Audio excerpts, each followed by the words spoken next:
ব্রতচারী ক্লাবে এই প্রজেক্ট উদ্বোধন করেছিলাম। আর একজনকে আমি যদি আজকে থ্যাঙ্কস না দিই তাহলে আমি ভুল করব। সে আজকে হয়তো ডাইরেক্ট তৃণমূল কংগ্রেস করে না, সেটা অন্য ব্যাপার, কিন্তু তখন সে মেয়র ছিল। কোন কোন স্পটে স্টেশন হবে সে জমি পাওয়া যাচ্ছিল না। মনে রাখবেন, এমনকি নিজেদের পকেটের টাকা দিয়েও জমি কিনে রেল স্টেশন তৈরি করার ব্যবস্থা হয়েছে। এখনো পর্যন্ত অনেকে টাকা পায়নি। আর এই মেট্রো আপনাদের চেহারা বদলে দিয়েছে। 3 বার করে প্রধানমন্ত্রী উদ্বোধন করছে, লজ্জাও করে না। একটা প্রোগ্রাম করতে 13 বছর লাগে। আমি 2009 সালে করে দিয়ে গিয়েছিলাম, আর আমি যদি থাকতাম 2 বছরের মধ্যে কমপ্লিট করে দিয়ে বেরিয়ে যেতাম। এখানে টার্ম লাইন ছিল, মনে আছে আপনাদের? সিপিএম এর গভর্নমেন্ট এত করে বললাম 2009-তে টার্ম লাইনটা উঠিয়ে দিন, ওঠালো না। না ওঠালে মেট্রোর কাজ হচ্ছিল না। তারপরে রাস্তা চওড়া করা হলো, দোকানগুলোকে হকারদের সাথে কথা বলে আস্তে আস্তে আস্তে আস্তে এই কাজগুলোকে সম্পূর্ণভাবে করা হলো। এবং উনি উদ্বোধন করে বড় বড় কথা বলছেন, লজ্জাও করে না। যত মেট্রো আছে বাংলায় প্রত্যেকটা আমার করা, একটাও ওনাদের সময় করা নয়। ওনারা টাইম নিয়েছে বাংলাকে বঞ্চিত করবার জন্য। জিজ্ঞেস করুন টালিগঞ্জ গড়িয়া কে করেছে? সুভাষ দার নামে। জিজ্ঞেস করুন তারাতলাটা জোকা কে করেছে? এমনকি জোকা থেকে দমদম চলে যাবে, এটা ডাইরেক্ট। ওইটুকু করবার জন্য এখনো 50 করে রেখে দিয়েছে, মানে আরেকবার উদ্বোধন করবে। মানুষের যে কষ্ট হচ্ছে বুঝতে পারছে না, যে মানুষ জোকায় উঠলো দমদমে চলে গেল, জোকায় উঠলো ধর্মতলায় চলে গেল, ওইখানে একটু খিচি রেখে দিয়েছে, মানে একটু একটু করে।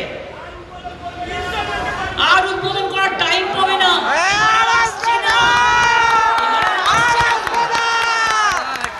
আবার কি করে আর উদ্বোধন করবে? শুনে রাখুন, বেহালা পূর্বে খুঁজে খুঁজে বের করেছিলাম একটা জমি, সত্যজিৎ রায় স্টেডিয়াম। যান দেখে আসুন, পুরো ইনসাইড ইনডোর গেমস কিভাবে ইনডোর স্টেডিয়াম করে দিতে হয়, রেলের জায়গা খুঁজে করে দিয়ে গেছিলাম। আজকে বেহালার মানুষ বলুন তো, বেহালায় হ্যাঁ আপনারা আমাদের অনেক কাউন্সিলর দিয়েছেন, আমি গর্বিত, কিন্তু একথা যে সত্যি নয়। বেহালায় আগে একটুতেই 1 কোমর জল দাঁড়িয়ে থাকতো। আজকে নিকাশি ব্যবস্থার পেছনে 3টে পাম্পিং স্টেশন তৈরি করে দেওয়ার জন্য আজকে 1035 কোটি টাকা খরচা করার জন্য আজকে বেহালায় এই যে সাইক্লোন হলো, আপনারা দেখলেন তো সাইক্লোন। কলকাতাতে 24 ঘন্টাও জল জমেছিল, আর দিল্লি হলে 5 দিনে জল যেত না, চেন্নাই হলেও যেত না। আজকে কলকাতার যে উন্নয়ন, বাংলার যে উন্নয়ন, হিংসুটেগুলো চোখে দেখতে পায় না, তাই হিংসুটেগুলো উচ্ছে করে বেড়ায়। আজও বলে গেছে। কি বলে গেছে শুনুন। আমি এমন কথা নিশ্চয়ই বলবো না যেটা আমি করিনি। আমি এমন কথা নিশ্চয়ই বলবো না যেটা আমি করতে পারবো না। আমি এমন কথা নিশ্চয়ই বলবো না যা আমার মুখ দিয়ে বেরোনো শোভা পায় না। মনে রাখবেন, মানুষের কথা বলার কথাগুলো সৌজন্যতা বোধ থাকে।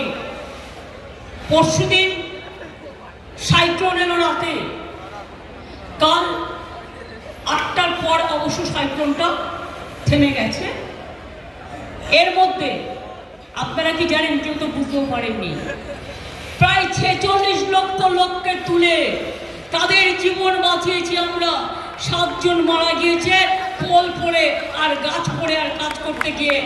কিন্তু এটা সময় মতো যদি ব্যবস্থা আমরা না নিতাম, মনে রাখবেন কয়েক লক্ষ লোক মারা যেতে পারত। প্রশাসন তার সাধ্যমতো কাজ করেছে, আর আমি এটাকে কন্টিনিউয়াস মনিটরিং করেছি। ববিও করেছে, দেবারাও করেছে। ফুল নাইট ওরা কর্পোরেশনে বসেছিল, ছিল যে গাছ পড়লে গাছ কাটবে বা জল জমলে পাম্প দিয়ে যতটা সম্ভব জল টেনে নেবে, এবং যে 46 লক্ষ লোককে আমরা তুলে এনেছিলাম রিলিফ ক্যাম্পে, তাদের মধ্যে অনেকেই বাড়ি ফিরে গেছে, থ্যাংক গড। প্রতিবার আসলে বাংলা নদীমাতৃকার দেশ, তাই দেখবেন বাংলায় সাইক্লোনটা প্রতি বছর হয়, আমাদের কোটি কোটি টাকা নষ্ট হয়ে যায়, এই টাকা তো কেউ দেয় না। কখনো আমফান, কখনো বুলবুল, কখনো সুনামি, কত হচ্ছে তো হচ্ছে, হচ্ছে তো হচ্ছে। আমি এই জন্যে বললাম, কখনো কখনো কোনো কথা বলার শোভা পায়, কখনো কখনো পায় না। আমি কারেন্ট আপডেট আপনাদের দিচ্ছি, এতক্ষণে অবশ্য শুনেই নিয়েছেন। শুনে রাখুন, আজকে আমাদের মাননীয় প্রধানমন্ত্রীজি, ন্যাচারালি প্রধানমন্ত্রী কথাটা হয়তো 7-8 দিন বলতে পারবেন, তারপরে তিনি কাকদ্বীপের মিটিংয়ে দাঁড়িয়ে বলছেন, সাইক্লোন তো हम दिल्ली से बैठ के मॉनिटरिंग किया। এত ঝুটা, আপনি বলুন, এত মিথ্যে কথা বলা শোভা পায়? শোভা পায়? আর এনডিআরএফ আমায় দেখাচ্ছে, এনডিআরএফ, এসডিআরএফ, এনডিআরএফ একটা কাজ করলে আমাদের টাকা দিতে হয়, বিনা পয়সায় করে না। তার কারণ, আমি যখন রেল মিনিস্টার ছিলাম তখন এনডিআরএফ এর সাথে চুক্তি করে রাজ্যগুলোতে করে দিয়েছিলাম। কতটুকু জানেন আপনি? আপনি তো গুজরাটে মুখ্যমন্ত্রী হয়েছেন, দাঙ্গা করেছেন, তারপরে দাঙ্গা করার পর আপনি প্রধানমন্ত্রী যখন হলেন, তার আগে আপনি দেশকে চিনতেন না, সারা দেশে খবর রাখতেন না। আর আমি মুখ্যমন্ত্রী হবার আগে, আমি কিন্তু মনে রাখবেন, আমি নিজে 2বার রেল মিনিস্টার হয়েছিলাম আপনাদের আশীর্বাদে, শুভেচ্ছায়, দোয়ায়। আমি কোল মাইন্স মিনিস্টার ছিলাম, আমি ইউথ অ্যান্ড স্পোর্টস মিনিস্টার ছিলাম, আমি উইমেন অ্যান্ড চাইল্ড মিনিস্টার ছিলাম। এটা মনে রাখবেন, অনেকে ভুলে যেতে পারে, মনে করিয়ে দেওয়ার জন্য বলছি। সুব্রত ভট্টাচার্য অর্জুন অ্যাওয়ার্ড কার হাত দিয়ে নিয়েছিল? আমার হাত দিয়ে নিয়েছিল। সাইনি আব্রাহাম তখন খেলতো। একদিন আমি বললাম, সাইনি তুমি খেলছো না কেন ভালো করে? বললো, দিদি আমার বাড়িতে খুব অভাব চলছে, আমার ভাইটাকে একটা কিছু করে দিতে হবে। আমি ডেকে বললাম, যাও তুমি খেলায় মন দাও, আমি চাকরি করে দিলাম সঙ্গে সঙ্গে। কত এরকম ধরনের ঘটনা। ভুলা চৌধুরী এখন অন্য পার্টি করতেই পারে, সেটা আমার কথা নয়। আমার কাছে এসছে দেখা করতে, দিদি আমি অর্জুন পুরস্কার চাই। আমি বললাম, দিতে পারি একটা কন্ডিশনে, তুমি 8টার মধ্যে 6টাতে তোমাকে গোল্ড জিততে হবে, তবে এশিয়ানে, তবেই তোমাকে এই কমনওয়েলথ গেমসে, তবেই তোমাকে আমি দেবো। এবং ও জিতেছিল 6টায়, ওকে আমি দিয়েছিলাম অর্জুন অ্যাওয়ার্ড, আমার মনে আছে।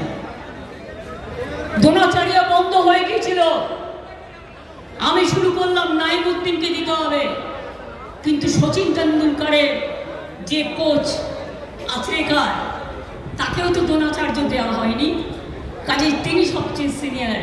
তাই শচীন তেন্ডুলকারের কোচ আচরেকারকে দিয়ে তারপরে আমি নাইমুদ্দিনকেও দ্রোণাচার্য দিলাম।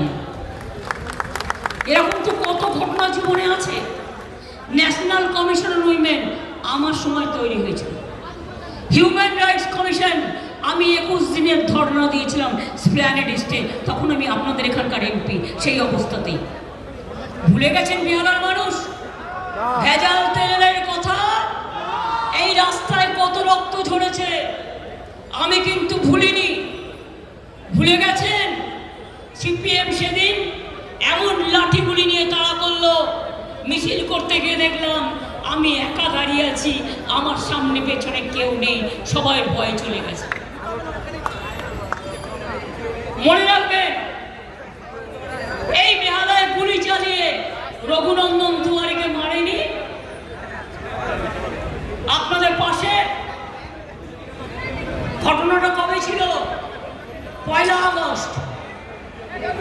8ই আগস্ট মারল বিমলা দেকে, হাওড়ার কি হলো, এটা কি ওটা পরে আপনারা জানেন যে হাওড়ায় মারল বিমলা দেকে, রঘুনন্দন দুয়ারি এখানে মারা গেল। কুচবিহারে মারা গেল রবিন বিমান হায়দার। আমি এগুলো ভুলে যাইনি।